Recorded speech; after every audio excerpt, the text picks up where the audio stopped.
인류 역사상 최대의 빅뉴스요, 굿뉴스가 바로 오늘 누가복음 2장에 그 현장이 기록되어 있습니다. 2장 11절 함께 읽으십시다. 2장 11절. 오늘 다윗의 동네에 너희를 위하여 구주가 나셨으니 곧 그리스도 주시니라 라고 말씀하십니다. 오늘은 시간 속에 영원하신 하나님이 인간들의 시간 속에 제한받으시며 들어오셨습니다. 다윗의 동네에 공간 속에, 제한된 공간 속에 들어오셨습니다. 왜? 너희를 위하여. 우리 타락한 죄인들을 구원하시기 위해서. 그래서 구원자로 오셨다고 구주가 나셨으니 라고 말씀하십니다. 근데 구주가 나셨다고 말합니다. 여러분, 하늘에서 구름 타고 내려오신 것이 아니라 인간의 몸속에서 태어나셨다고, 죄인처럼 태어나셨다고 말씀하는 것입니다. 하나님께서 이 인간의 역사 속에 뛰어들어오신, 한 인간의 몸을 입고 뛰어들어오신 놀라운 사건입니다. 근데 그 사건 현장을 목격한 증인들은 놀랍게도 그 당시에 예배를 섬기던 대제사장도 아니었습니다. 동방박사들이 어디 가야 이 메시아를 만날 수 있느냐고, 메시아가 어디서 나겠냐고 묻는 그 동방박사 이방인들에게 베들레헴에서 나리라고 성경을 해석해서 가르쳐준 서기관들도 아니었습니다. 다만 비천한 목자들이었고, 그리고 이방에서 먼 길을 따라 성경을 안 것이 아니라 그냥 일반 계시로 별이 떴는데 그 별을 따라온 것입니다. 그들만이 예수님을 영접했습니다. 그리고 그들만이 예수님께 경배드리면서 그 아기가 바로 하나님이 보내신, 하나님이 이 역사 속에 뛰어들어오신 하나님의 아들이시라는 그 사실을 알고 그분께 예물을 드렸습니다. 여러분, 오늘도 주님은 과거적 성탄만 아니라 오늘 형제적 성탄으로 또 임하십니다.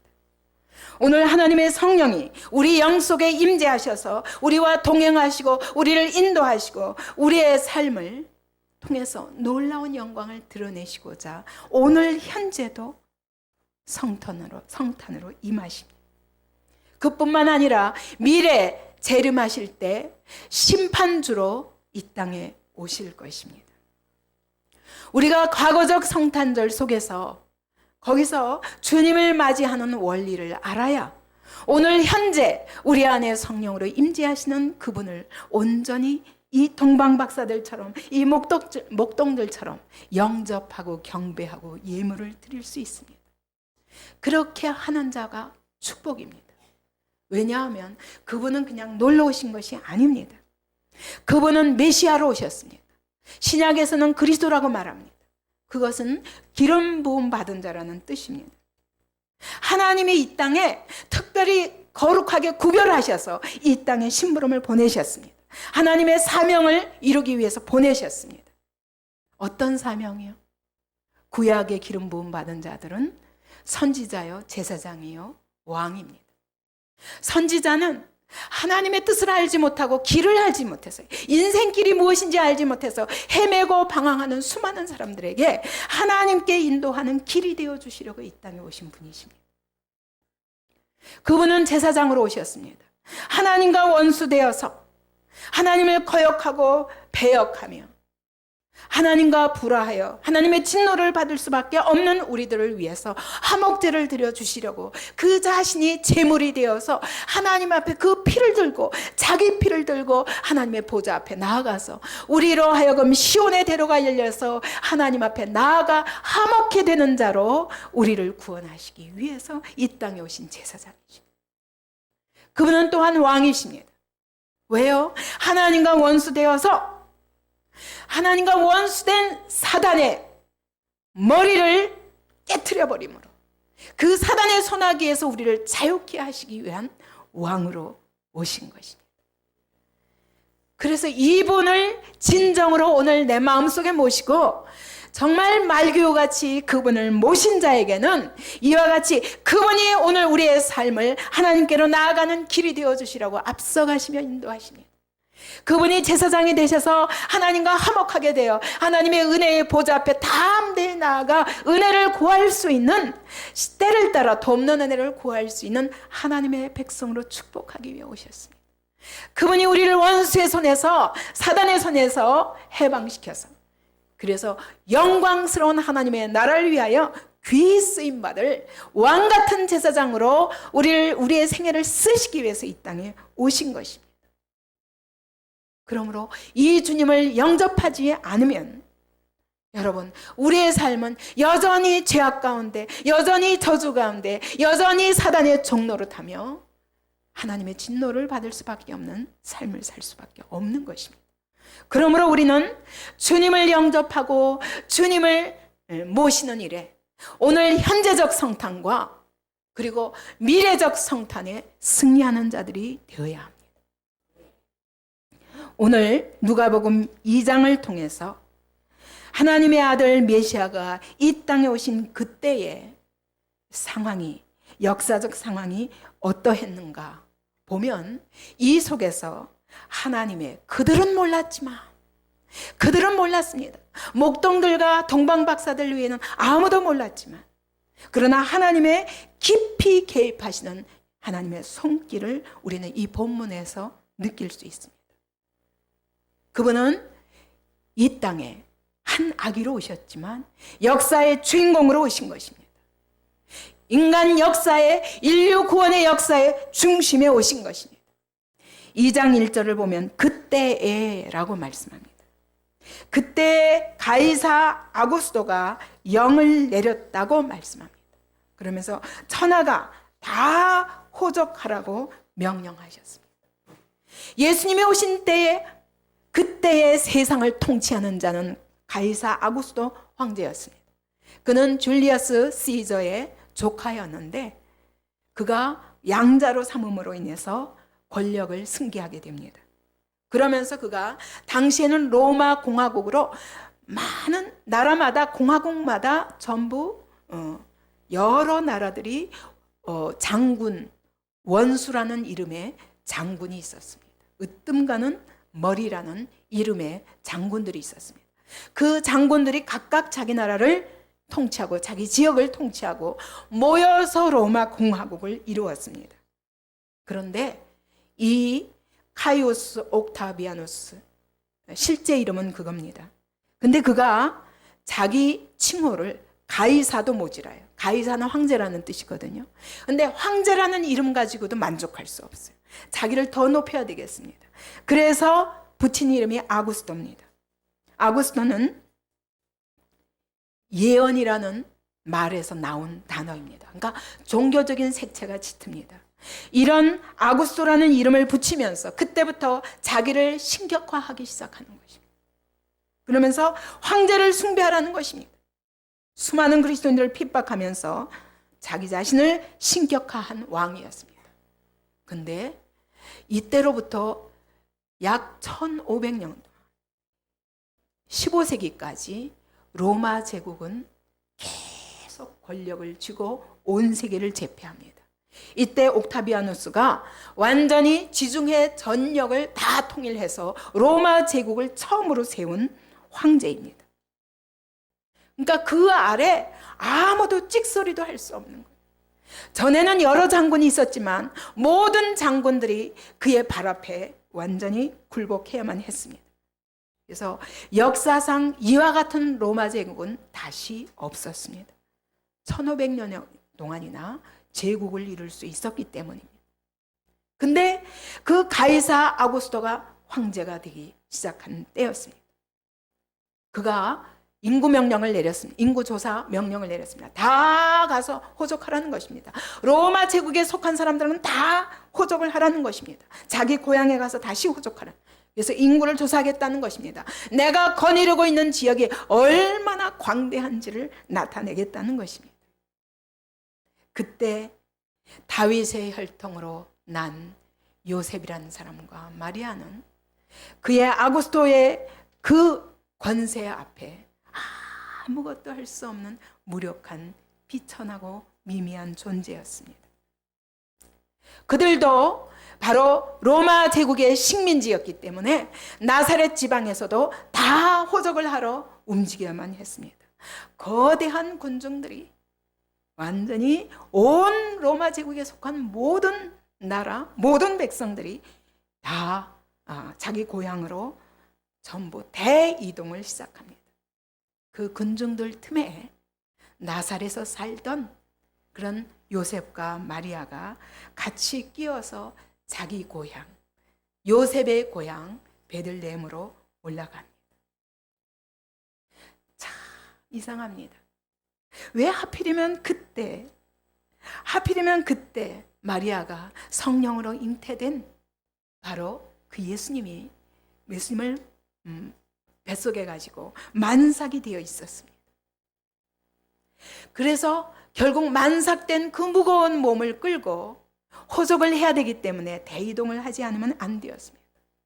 힘겹게 베들레헴에 갔는데 해산할 때가 차서 거기서 해산할 수밖에 없게 되었던 것입니다. 그런데 성경은 말씀합니다. 이 모든 일이 650년 전에 미가 선지자에 의해서 예언된 내용이었다는 것입니다. 미가 5장 2절부터 4절까지를 함께 읽겠습니다. 시작.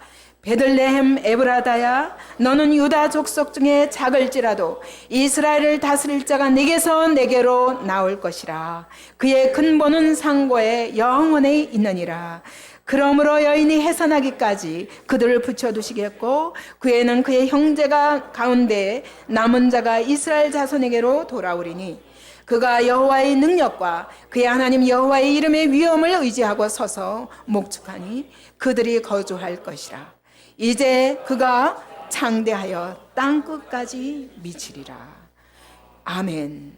베들레헴 에브라다의 이 지극히 촌구석에, 작은 촌구석에서 이스라엘을 다스릴 자가 나올 것이라는 것입니다. 만약 이때 아구스토가 이 대이동 명령, 호적을 하라는 명령을 내리지 않았으면 절대로 예수님은 베들레헴에서 태어나실 수 없었습니다. 그분은 상고에, 근본이 상고에 있었고 영원에 있다고 말씀하시므로 그분이 창조주 하나님이라고 말씀하는 거예요. 근데 여인이 해산하기까지 그들을 붙여 두시겠고 그에는 그의 형제 가운데 남은 자가 이스라엘 자손에게로 돌아오리라. 그를 통해서 수많은 하나님의 백성들이 돌아오게 되리라. 근데 누가복음에 보면 하나님께 높은 곳에서는 하나님께 영광이요 땅에서는 하나님이 기뻐하시는 사람들 중에 평화라 그랬어요. 그 얘기는 뭐냐면 하나님이 기뻐하시는 사람들을 택하여서 놀라운 새 인류를 만드시겠다는 것입니다. 누구를 통해서? 베들레헴 에브라다에서 태어나는 그분을 통해서. 그래서 그분이 어떻게 되리라고요? 그가 창대하여 땅끝까지 미치리라 라고 말씀합니다. 여러분, 요셉과 마리아는 호적 명령에 따라서 그 어려운 길을 나사렛에서부터 그렇게 먼 베들레헴까지 여행을 했었고 거기에 와서는 생각지 않게 해산할 수밖에 없게 된 것입니다. 집이 아니라 마구간에서. 근데 미가서는 650년 전에 이 사실을 예언함으로 이 모든 것이 하나님의 각본에 의해서 이미 짜여진 하나님의 드라마의 일부분이라는 것입니다. 아구스토가 황제가 된 것도 옥타비아누스가 황제가 되고 그가 호적 명령을 내린 것도 하나님의 650년 전부터 미리 계획하신 일이었다는 것입니다. 그때에 마리아가 만삭이 된 것도 하나님의 계획이었다는 것입니다. 그래서 베들레헴에서 그분이 말구에서 태어날 수밖에 없었던 것도 바로 하나님의 미리 짜여진 각본이었다는 것입니다. 이 모든 사건이 하나님의 말씀을 이루기 위한 필연이었다는 것입니다. 오늘 우리는 각각 내가 계획하고 내가 뭔가 진행하면서 자기 뜻대로 사는 것 같지만 여러분, 하나님의 각본 속에 이미 들어가 있습니다.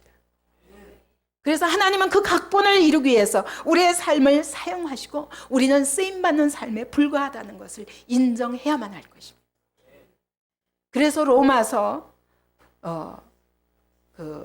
9장에 보면 하나님이 이렇게 말씀하십니다. 바울을 통해서 우리는 결국 하나님께 쓰임받는 인생이라는 것입니다. 어떤 사람은 하나님을 대적하다가 하나님의 능력을 나타내는 바로와 같이 진노의 그릇으로 쓰이는가 하면, 어떤 사람은 하나님께 순종함으로 하나님께 영광을 돌리고 하나님의 뜻을 드러내는 그런 긍휼의 그릇으로 쓰임받는다는 것입니다. 에서는 진노의 그릇으로 쓰임받았다면 야곱은 긍휼의 그릇으로 쓰임받는 것은, 그것은 절대적으로 하나님의 손 안에 있다는 것입니다.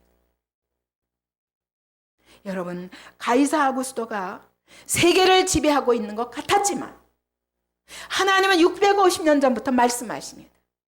그러나 말구에 태어날 한 아기를 통해서 온 세상이 통치될 것이라고.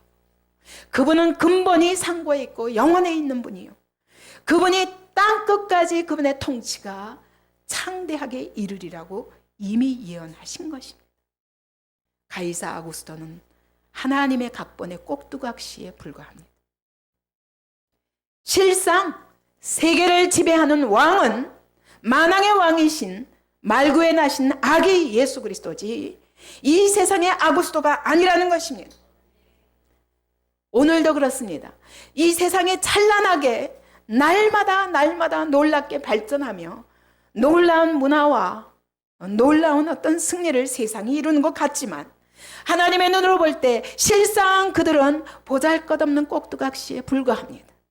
어쩌면 가이사 아구스도는 호종 명령을 내리기 위해서 로마 제국을 세웠는지 모릅니다. 그가 호종 명령을 내린 것은 하나님의 뜻을 이루기 위한 것인 줄을 그는 몰랐습니다. 요셉이 이렇게 처녀가 잉태하여 아들을 낳을 수밖에 없는 마리아와 결혼한 것도 하나님의 뜻입니다. 왜냐하면 그의 고향은 베들레헴이기 때문입니다. 그리고 그가 믿음으로 마리아를 용납할 수 있었기 때문입니다. 마리아가 처녀가 잉태하는 놀라운 도저히 생명의 위협을 받을 수밖에 없는 이런 상황 속에 있었지만 그것은 하나님의 이미 짜여진 각본 속에 있었던 하나님의 약속이요 하나님의 말씀을 이루는 도구였습니다.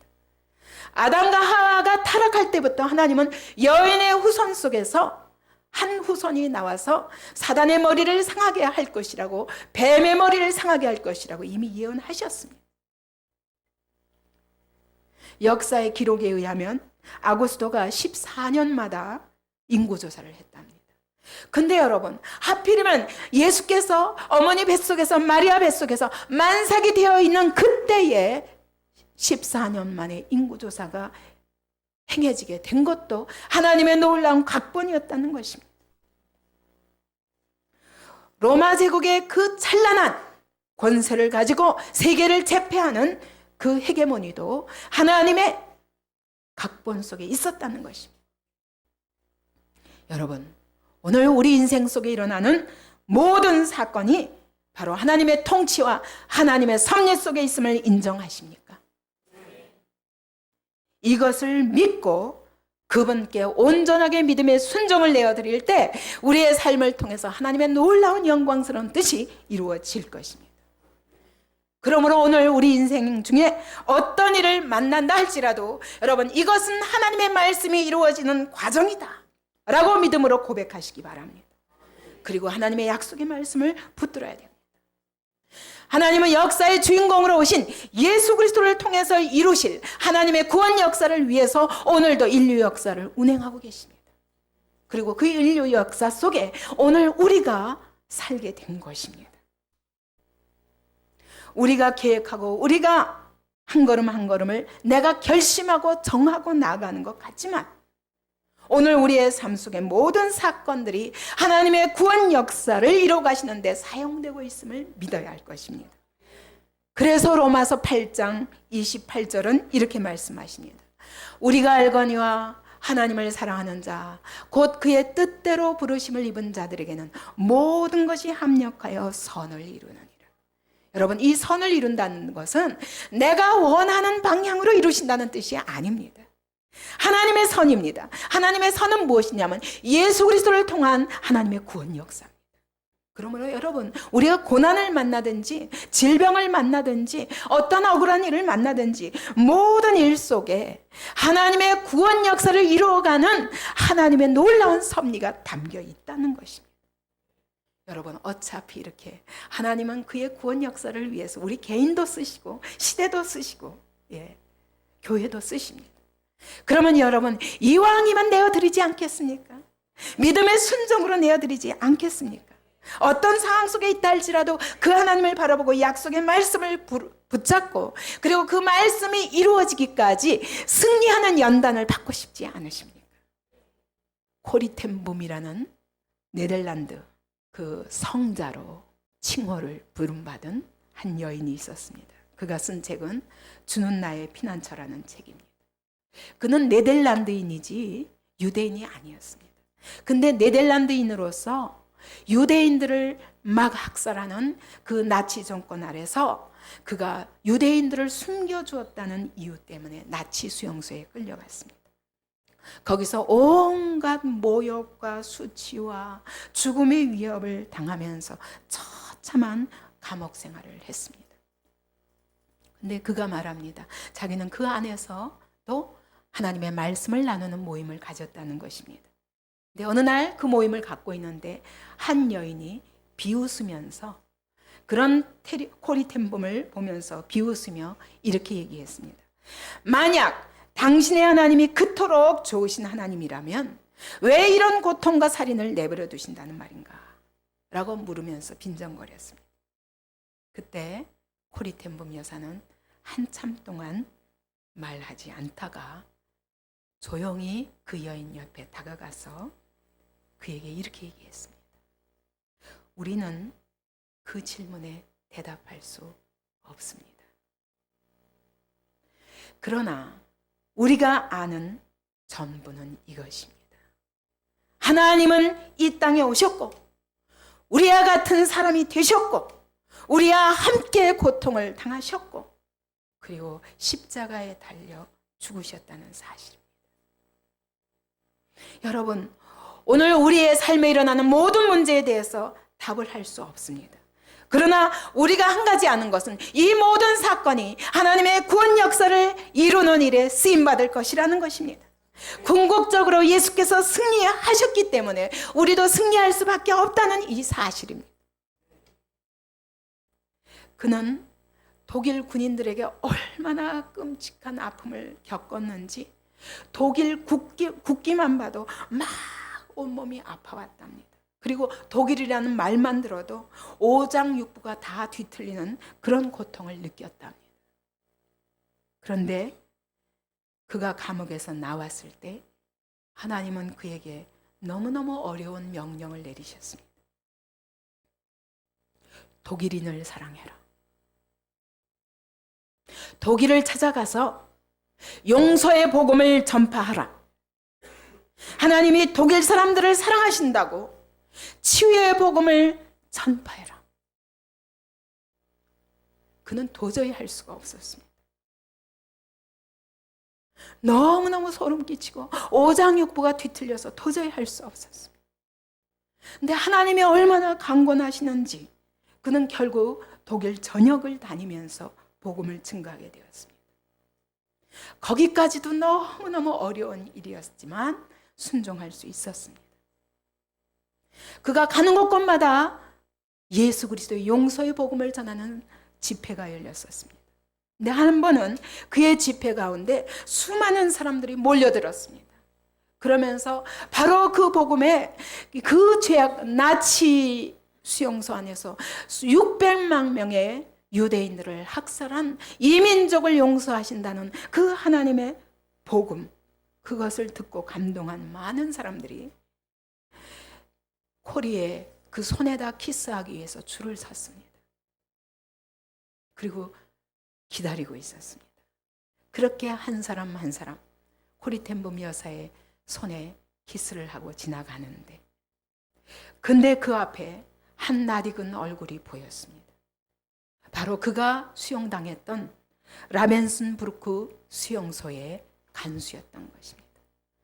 그가 자기 몸을 얼마나 모질게 고민을 가했으며 말할 수 없는 수치와 모욕을 주었던 그 간수의 얼굴이 보였습니다.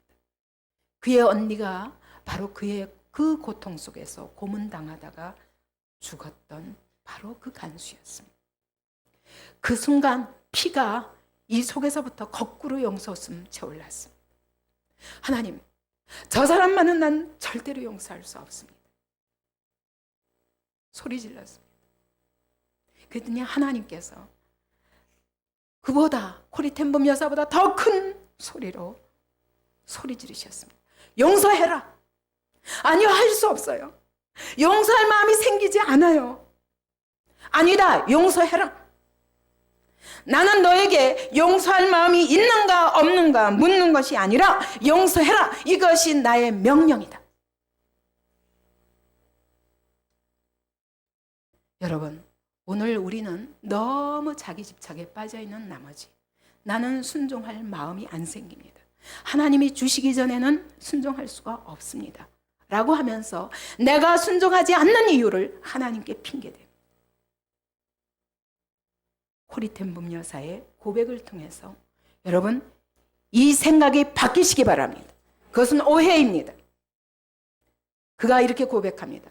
그 순간 내 힘으로는 도저히 용서할 수 없었으나 나는 순종할 수밖에 없음을 느꼈다. 왜냐하면 예수님은 나의 주님이시기 때문이다. 드디어 그가 내 앞에 섰을 때 그가 더 깜짝 놀랐습니다. 그리고 뒷걸음질 쳤습니다. 그는 할 수 없었지만 예수가 나의 주님이시기 때문에 그분께 순종하기로 결단했습니다. 그리고 팔을 벌려서 그를 끌어안았습니다. 그리고 그가 이렇게 말합니다. 하나님은 당신을 사랑하십니다. 나는 당신을 용서합니다. 근데 놀랍게도 하나님께서 그 순간 나에게 순종할 힘을 주셨다고 고백합니다. 그 순간 용서하는 능력과 함께 내 마음에 깊은 평화가 임했다고 고백합니다. 그리고 이전보다 더 놀라운 하나님의 임재를 경험했다고 그는 고백합니다. 이것이 바로 우리 하나님이 우리에게 주시기 원하시는 것입니다. 여러분, 오늘 우리에게 하나님은 내가 순종할 마음이 있느냐 없느냐 묻지 않으십니다. 이것이 명령이다라고 성경을 통해서 말씀하시는 것입니다. 그러면 우리는 그분이 나의 정말 주님이시라면 나는 할 수 없지만 주님을 의뢰하고 순종합니다. 이것이 믿음인 것입니다. 이사야 50장을 보십시오. 같이 읽겠습니다. 이것이 예수님의 고백입니다. 이미 예수님이 오시기 700년 전부터 이사야를 통해서 예수님의 고백을 이미 말씀하신 것입니다. 같이 읽습니다.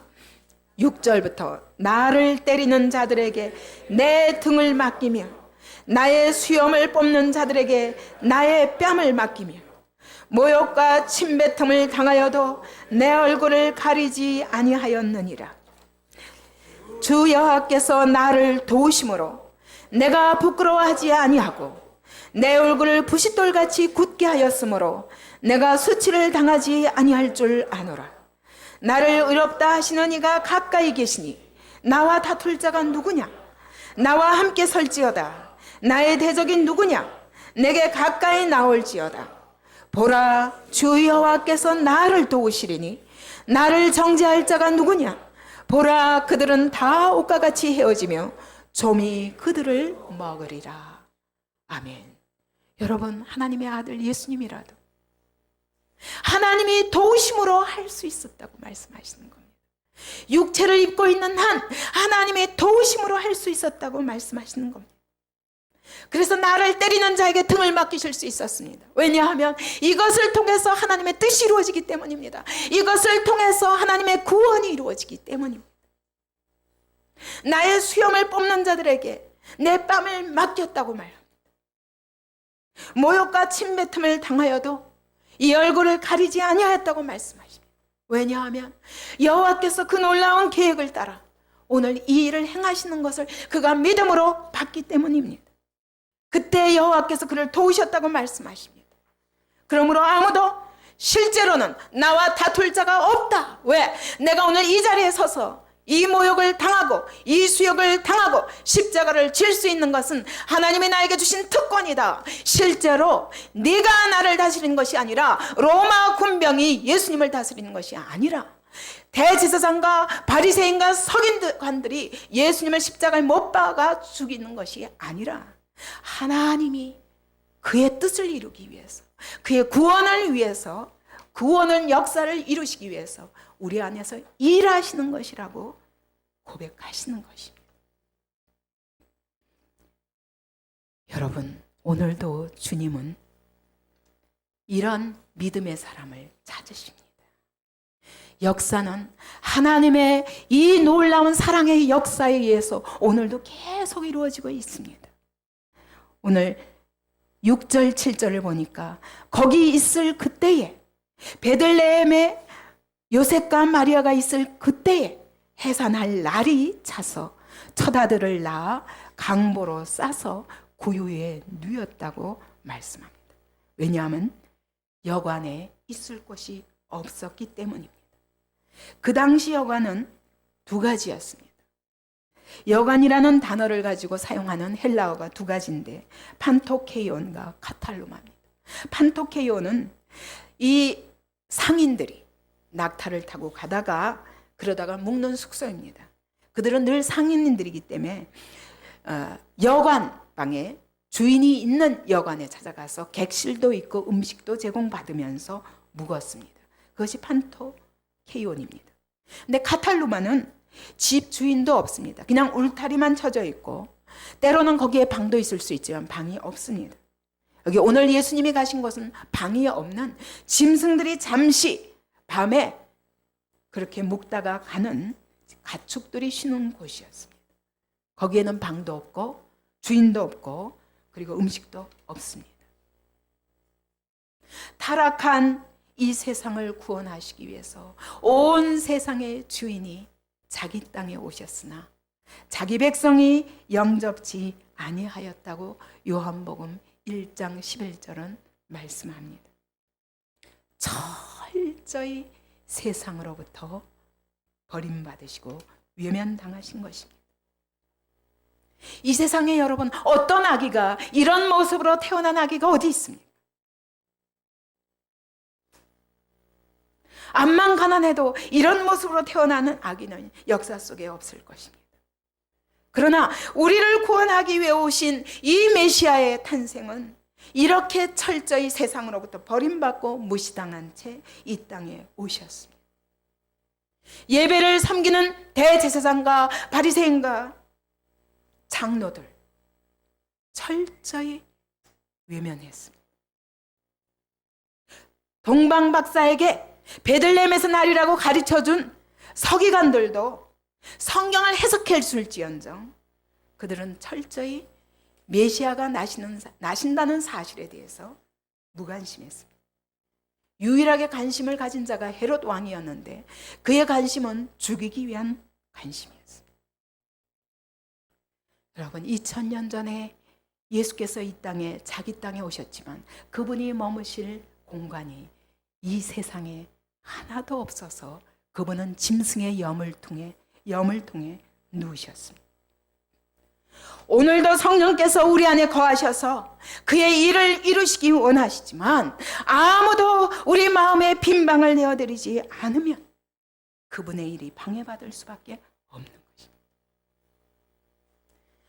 예수께서 오늘 성령으로 우리 안에 오셔서 하나님의 말씀의 역사를 이루시기 위해서는 그분이 머물 공간이 필요한 것입니다. 말구와 같이 겸손하게 우리를 내어드릴 수 있는 우리의 인격의 방이 필요한 것입니다. 링컨 대통령이 예수님께 이와 같이 성령께서 주시는 이 말씀, 모든 인간은 자유자나 종이나 남자나 여자나 다 차별이 없느니라, 이 말씀 한 가지를 그 마음에 모셨을 때 노예 해방 운동이라는 놀라운 전쟁을 통해서라도 모든 인간, 하나님의 형상대로 지음받은 인간들이 포로의 모습으로 짐승보다 더 처참한 모습으로 죽어가는 것들을 그가 완전히 이 땅에서 해결할 수 있었던 것은 그의 마음의 빈방을 내어드렸기 때문입니다. 인도의 빈민촌에서 수많은 영혼들이 구원받을 수 있었던 것도 테레사 수녀와 같이 주님의 마음을 내 마음속에, 내 마음의 빈방을 내어드려서 그분이 마음껏 일하시도록 내어드렸기 때문에 그 일이 이루어진 것입니다. 오늘 복음이 오늘 우리에게까지 온 것도 수많은 순교자들이 그들의 마음의 빈방에 예수 그리스도의 말씀을 모셔들었고 천국에 대한 약속과 이 구원의 놀라운 은총을 그들의 가슴 속에 모셔드렸기 때문에 오늘 우리에게까지 복음이 올 수 있었던 것입니다. 여러분 안에 과연 주님이 여러분 마음 방 안에 들어가셔서 하나님의 놀라운 구원 역사를 이루어 가실 빈방이 있으십니까? 아니면 내 계획, 내 뜻, 내 목표, 내 방법, 이런 것들로 내 마음의 방이 꽉 차버려서 예수님의 계획과 예수님의 말씀이 들어올 자리가 주님이 발디딜 틈도 없는 우리의 마음이 아닌가 돌아보시기 바랍니다. 세상은 그분을 짐승의 염을통에다가 버려두었지만 그러나 그분은 전능하신 하나님이십니다. 그분은 영존하신 아버지입니다. 기묘자라, 초월자라는 뜻입니다. 모사라, 지혜자 중에 지혜자라는 것입니다. 정사, 온 세상을 통치하는 분이라는 것입니다. 본래 그분은 하나님의 본체였습니다.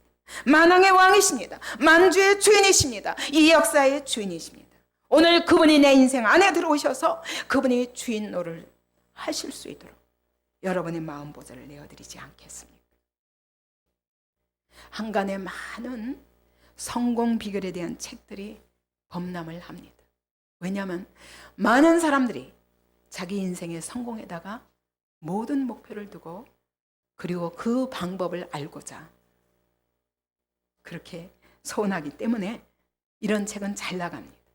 근데 많은 책들이 있지만 이 책들의 공통적인 공통분모가 있는데 그것은 성공하는 사람들에게 있는 어떤 한 가지를 이야기합니다. 그것은 열정입니다. 영어로는 enthusiasm이라고 말하는데 헬라어로는 엔세우스. 그건 뭐냐면 엔은 인입니다. 세우스는 하나님. 하나님 안에 있다는 것입니다. 열정이라는 단어 자체가 하나님 안에 있다는 것입니다. 다시 말하면 어떨 때 열정이 생기냐? 하나님 안에 있을 때 하나님이 주시는 열정으로 말미암아 우리가 일할 때 거기에 놀라운 성공과 형통이 있다는 것입니다. 믿음이란 여러분 내 마음속에 그분을 내 주인으로 모시는 것입니다. 믿음이란 내 인생의 중심에 그분을 모셔드리는 것입니다. 내 생각, 내 감정, 내 계획, 내 고집, 내 뜻, 내 방법 이런 것들은 언젠가는 벽에 부딪힐 수밖에 없습니다. 잠시는 형통하는 것 같습니다. 그러나 아까 말씀드린 대로 결국은 하나님의 뜻을 이루기 위한 과정에 불과합니다. 여러분 이 마음 그릇들을 마음에 가득 찬 여러 가지 내 생각, 내 감정, 내 계획, 내 방법, 내 고집 이 모든 내 습관, 내 가치관 이 모든 것들을 깨끗이 비우고 그분의 생각을 받아들이지 않겠습니까? 그분의 마음을 받아들이지 않겠습니까? 그분의 비전을 받아들이지 않겠습니까? 그분의 계획을 받아들이지 않겠습니까? 요한복음 15장 4절 5절을 같이 읽습니다. 내 안에 거하라. 나도 너희 안에 거하리라. 가지가 포도나무에 붙어있지 아니하면 스스로 열매를 맺을 수 없음 같이 너희도 내 안에 있지 아니하면 그러하리라. 예, 나는 포도나무요 너희는 가지라. 그가 내 안에 내가 그 안에 거하면 사람이 열매를 많이 맺나니 나를 떠나서는 너희가 아무것도 할 수 없습니다. 하나님 안에 들어가시기 바랍니다. 예수님을 내 마음의 중심에 모시기 바랍니다. 내 인생의 중심으로 모시기 바랍니다.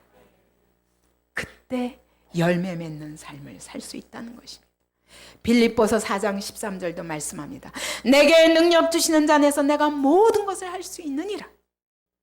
내가 예수 안에 있을 때 그분이 내게 능력을 주심으로 나는 일체 배고픔과 배부름과 모욕과 핍박과 돌로 맞음과 죽을 뻔한 자리까지도 그는 얼마든지 승리할 수 있었다고 바울이 고백합니다.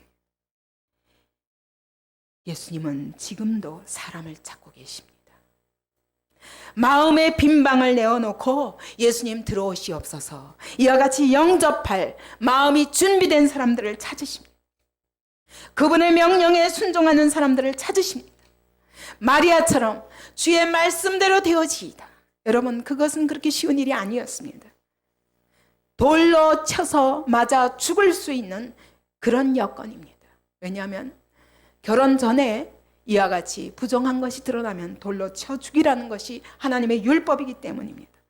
그러나 이 모든 것에 하나님의 놀라운 계획이 있는 것을 믿고 마리아는 주의 말씀대로 되어지이다 라고 마음을 내어드렸습니다. 그의 몸도 내어드렸습니다. 그때 예수님께서 그의 생애를 통해서 이 땅에 수많은 영혼들을 구원하기 위한 구원자로 오신 것입니다. 요셉도 그렇습니다.